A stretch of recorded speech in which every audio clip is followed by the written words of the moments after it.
নারীর জন্য তিন ধরনের পুরুষ সবচেয়ে বেশি ভয়ঙ্কর। এক হচ্ছে তার দুলাভাই। এক নম্বরে কে?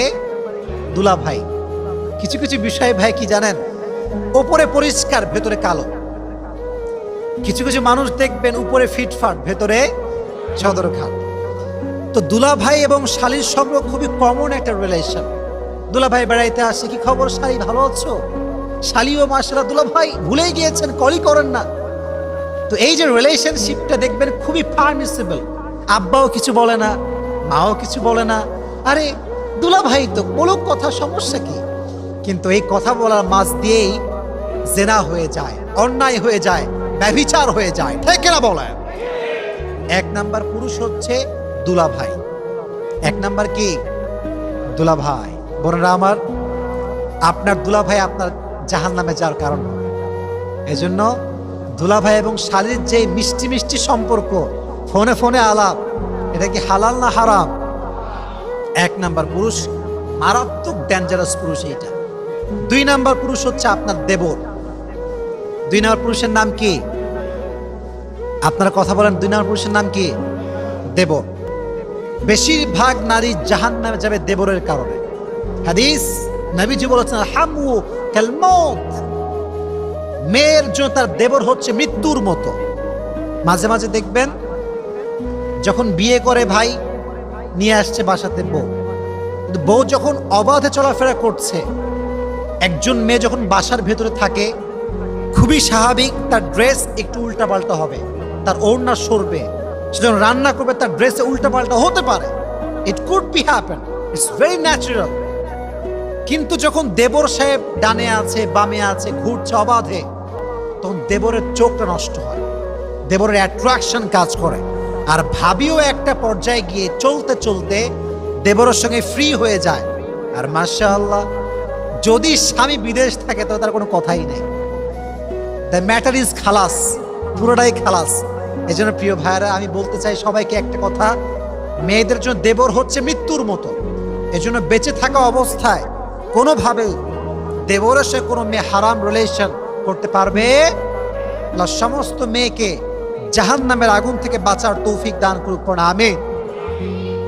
তিন নাম্বার যে পুরুষ নারীকে, এটা খুবই সেনসিটিভ প্রিয় ভাইয়েরা, আমি যা বলছি I have researched about it, খুব মনোযোগ দিয়ে আমি রিসার্চ করেছি। মাঝে মাঝে আমরা এমন কিছু কাজ করি আমাদেরকে জাহান্নামে নিয়ে যাবে, but we don't have any idea about it, আমরা জানি না। তিন নাম্বার পুরুষ, এটা মনোযোগ দিয়ে শুনবেন, এটা আমার লাস্ট কথা। তাকবীর দেন, লিল্লাহি তাকবীর। কিছু কিছু পুরুষ দেখবেন দেখতে অনেক ভদ্র, মানে what they show is they're very honest, but in actual fact they are not honest, they are cheater, they are বাটপার, ঠিক না? দেখায় ভদ্র কিন্তু বাটপার।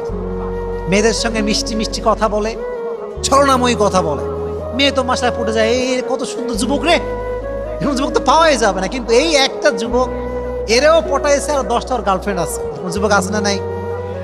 জালিয়াতি মার্কা যুবক। তাহলে বোঝা গেল, some young generation, some young people, they look smart, they look stylish, they look they're very honest, but they are not. In actual fact they are cheated, they are বাটপার। এটা ভালো না আসলে। তো মেয়েদেরকে বলবো, বোনেরা আমার, মেয়েরা একটু বেশি আবেগী হয় ভাই, সবাই আমরা জানি। একটুতে ম্যাও করে কান্না করে, বোঝে কম, চিল্লায় বেশি, খুবই স্বাভাবিক, কমন একটা গুণ মেয়েদের আর কি।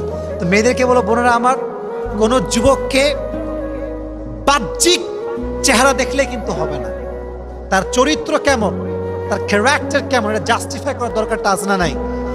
আমি যুবকদেরকে বলো, যুবক ভাইয়েরা, একটা কথা মাথায় রাখবা, তুমি যত বেশি চিটার হবা তোমার বউ তেমন হবে।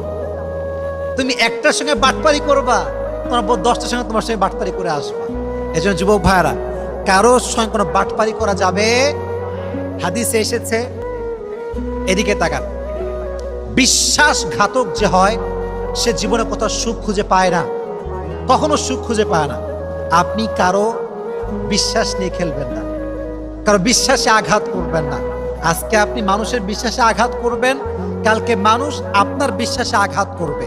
আজকে আপনি মানুষকে ঠকাবেন, কালকে মানুষ আপনাকে ঠকাবে। এজন্য কারোর সাথে কোনো প্রকার কোনো বিশ্বাসঘাতকতা আমরা করব না। বলেন ইনশাআল্লাহ, জয় বলেন ইনশাআল্লাহ।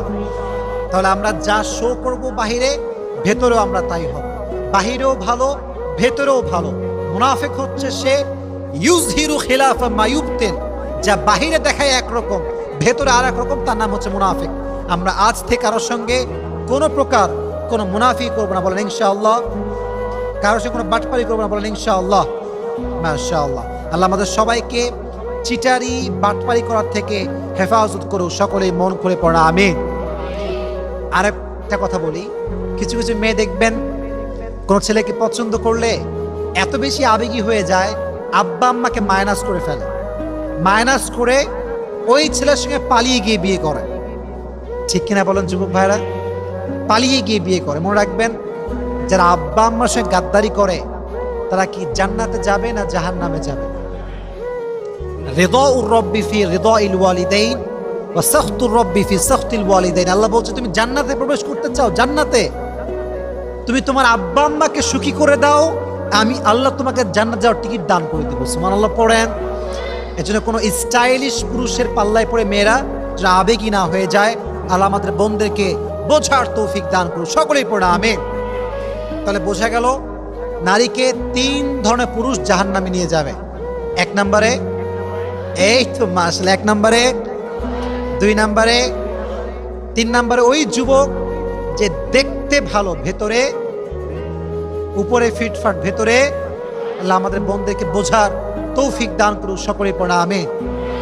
জাহান্নাম থেকে কেমন করে বাঁচতে পারি? কয়েকটা আমল, মনোযোগ দিয়ে শুনবেন। আগেই একটা বিষয় ক্লিয়ার করি, জাহান্নামের জীবনটা শুরু হবে কবরে যাওয়ার পর থেকে। কোথায় যাওয়ার পর থেকে? কবরে। হাদিসে এসেছে, মান ক্বারা সূরাতুল মুলক, যে ব্যক্তি সূরা মুলক তেলাওয়াত করে, যদি সেই রাতে সে মারা যায়, আল্লাহ তার কবরের সমস্ত আযাবকে মাফ করে দিবে। সুবহানাল্লাহ পড়া। এজন্য আজ থেকে ঘুমানোর আগে সূরা মুলক আমরা তেলাওয়াত করব তো ইনশাআল্লাহ। জোরে বলতে হবে, আরো জোরে। আরেকটা দোয়া আছে, যে দোয়াটা আপনার গুনাহ মাফ করাবে, আর যার গুনাহ মাফ হয়ে যাবে তার জন্য কি জাহান্নাম থাকবে না জান্নাত থাকবে? সকলেই পাঠ করেন, সকলেই পড়েন আস্তাগফিরুল্লাহ। জোরে আস্তাগফিরুল্লাহ। সকলেই পড়েন আল্লাহুম্মা গফিরলি।